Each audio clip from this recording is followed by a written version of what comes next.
অবশেষে বিয়েটা হয়ে গেল। বর্ষা দিন, বর্ষার রাত, আহা কি মজা। আবার ঠান্ডা ঠান্ডা ভাব।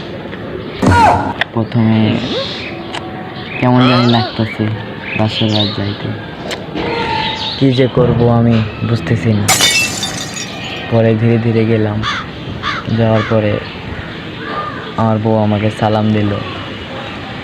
সালাম দেওয়ার পর মানে বলতেছে যে প্রত্যেক বাসরাতে প্রত্যেক স্ত্রী তার স্বামী পায়ে ধরে সালাম করে এবং স্বামী তাকে সালামি দেয়।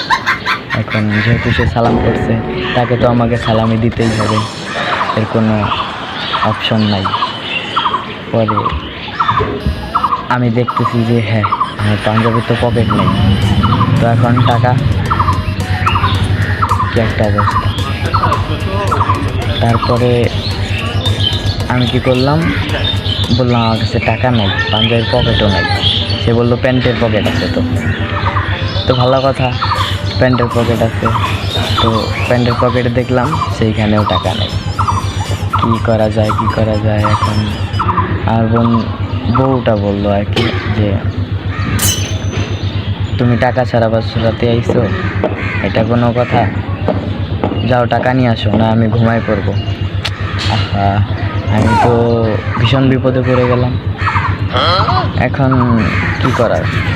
তারপর অনেক রিকোয়েস্ট করলাম যে টাকা নাই, আগে জানলে তো আগে থেকে নিয়ে আসতাম।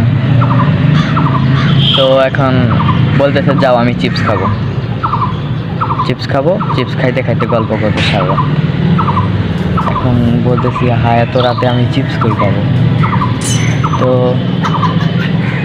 খুব জেদ, কি আর বলবো ভাই, এত জেদ মানে কল্পনা করা যায় না। তো শুধু আমি জানি কেমন জেদ করতেছিল। তারপর আমি গেলাম, চিপস আনতে গেলাম, চিপস নিয়ে আসলাম। তো যাক, চিপস নিয়ে আসলাম, একটা কোক নিয়ে আসি, একটা স্পিড নিলাম, একটা 3-4টা চিপস নিয়ে আসলাম।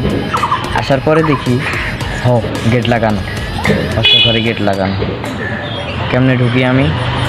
গেট আর খুলি না, এত ডাকতেছি শুনেও না, গেট খুলে না, ঘুমাই গেছে। পরে সকাল হওয়ার পর আমি দেখি কি ভাই জানেন, মানে কি একটা অবস্থা। সেই মুহূর্তের আমি প্রস্তুত ছিলাম। যাক, যা হবার ভালোই হয়েছে এবং আমি অনেক খুশি হয়েছি, কারণ সেটা ছিল আমার একটা স্বপ্ন।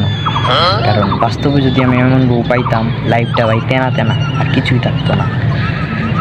স্বপ্নে দেখি আমি বিছানার নিচে শুয়ে আসি, আর শুয়ে থেকে এরকম একটা বাজে স্বপ্ন, যেটা আমি কল্পনাও করতে পারি না।